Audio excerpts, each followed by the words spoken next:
ایمان والا سودا۔ ایک دن بہلول دانا محل کی دیوار کے پاس بیٹھے تھے، مٹی کے چھوٹے چھوٹے محل بنا رہے تھے۔ ہارون الرشید گزرا، ہنس کر بولا، بہلول، یہ کیا بچوں جیسا کھیل لگا رکھا ہے؟ بہلول مسکرایا، بادشاہ سلامت میں جنت کے محل بنا رہا ہوں، جو خریدے گا آخرت میں پائے گا۔ بادشاہ ہنسا اور آگے بڑھ گیا۔ کچھ دیر بعد ملکہ زبیدہ آئیں۔ پوچھا، بہلول یہ کیا کر رہے ہو؟ بہلول نے وہی جواب دیا۔ زبیدہ نے مسکرا کر 1 دینار دیا اور کہا، مجھے بھی ایک محل دے دو بہلول۔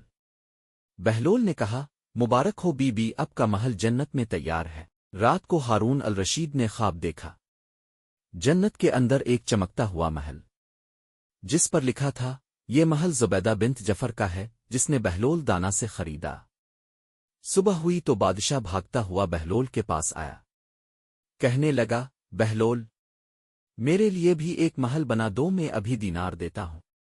بہلول دانا مسکرایا اور نرم لہجے میں بولا، بادشاہ سلامت، وہ سودا بغیر دیکھے ایمان سے خریدا گیا تھا، اب تو دیکھ کر آئے ہیں، اب وہ ایمان والا سودا نہیں رہا۔